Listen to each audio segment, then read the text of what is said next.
देखो, बात करते हैं क्वेश्चन नंबर 1 की, एक्सरसाइज 2A। तो स्टार्ट करते हैं। तो एक्सरसाइज 2A की हम लोग बात कर रहे हैं।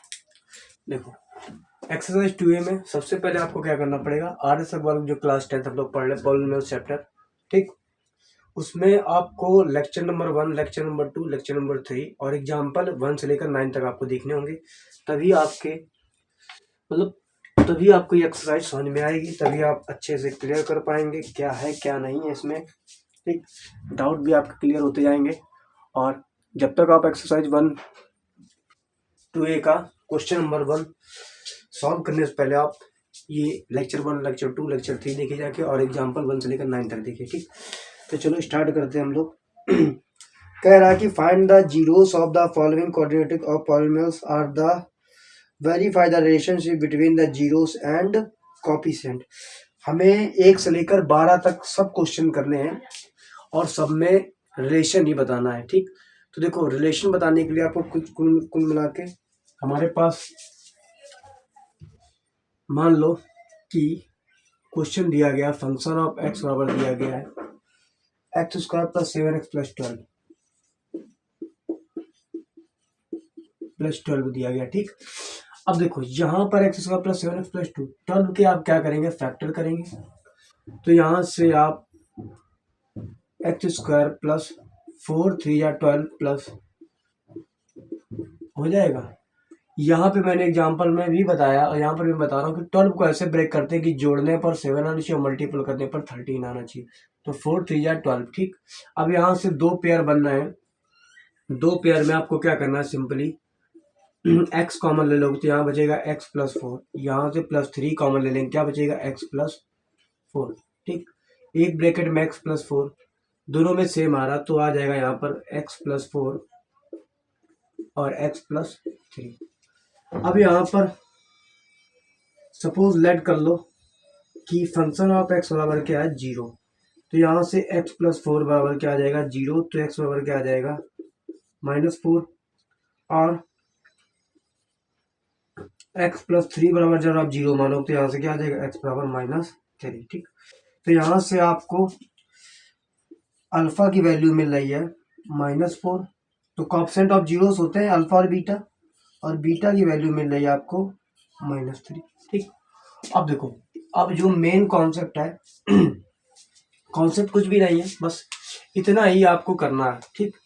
और वो कह रहा है रिलेशन बताना है। तो रिलेशन बताने के लिए आपको देखो, सम ऑफ जीरोस, देखो मैं यहाँ पर ही करूँगा सम ऑफ जीरोस, एक बार ही लिख दूंगा क्योंकि सम ऑफ जीरोस, चलो पहले एक बार समझ लो। सम ऑफ जीरोस क्या होता है, अल्फा प्लस बीटा, ठीक, बराबर होता है माइनस का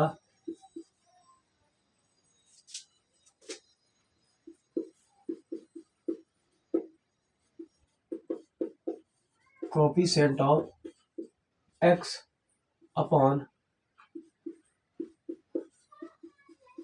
coefficient of x square.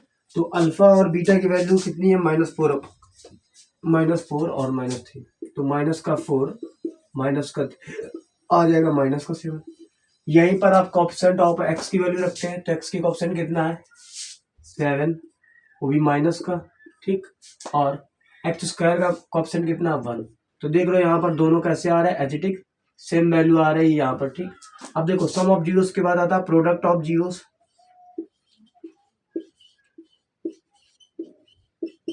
Product of zeros, तो देखो प्रोडक्ट ऑफ जीरोस क्या होता है, अल्फा इंटू बीटा होता है, ठीक। Alpha into beta product of zeros.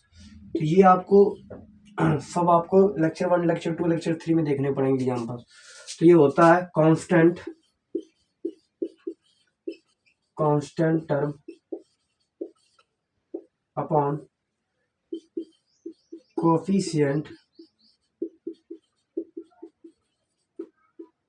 Of x square, ठीक।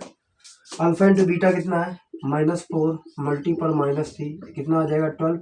ऐसे ही यहाँ पर आप कांस्टेंट टर्म देखेंगे कितना है, 12 और कोएफिशिएंट एक्स कितना, 1। तो दोनों वैल्यू सेम बराबर है, यहाँ पर भी 12 आ रहा है, यहाँ पर भी 12 आ रहा है। तो ये होता है रिलेशन। ये क्या होता है, रिलेशन होता है। ठीक, तो आप इस तरीके से क्वेश्चन को सॉल्व कर देंगे।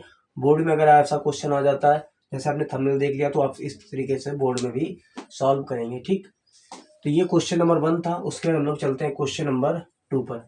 हमारे पास सेम मेथड के क्वेश्चन है, तो मैं क्या करूंगा, सिर्फ एक बार आप स्क्रीनशॉट ले लो, फिर मैं आपको एक बार और अच्छे से समझा देता हूँ। समझो, हमारे पास क्वेश्चन दिया गया था कि आपको अल्फा और बीटा फाइंड करने थे, जो जीरोस होते हैं पॉलिनोमियल्स के या क्वाड्रेटिक्स के पॉलिनोमियल्स होते हैं। तो उसके लिए हमने इसके क्या किए, फैक्टर कर लिए, अल्फा और बीटा की वैल्यू आ गई। तो सम ऑफ जीरोस होता है, ये रिलेशन होता है। ठीक, अल्फा प्लस बीटा पर माइनस का cosecant of x upon cosecant of x का, दोनों बराबर आने चाहिए। ठीक, तो यहाँ पर भी सेम देखो, दोनों बराबर आ रहा है, यहाँ पर भी 12, यहाँ पर 12, ये प्रोडक्ट ऑफ जीरोस होता है अल्फा इंटू बीटा। ठीक, तो अब हम क्या करेंगे, क्वेश्चन नंबर 1 के बाद चलते हैं क्वेश्चन नंबर 2 पे। ठीक,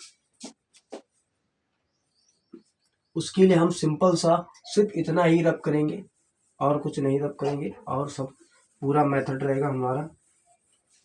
ठीक, इतना ही रब करेंगे। क्यों इतना रब करेंगे भाई, देखो यहाँ पर वेट पर दोबारा लिखने से बहुत ज़्यादा टाइम बर्बाद होगी, आपका भी और हमारा भी, तो इतना ही हम यहाँ करेंगे। ठीक,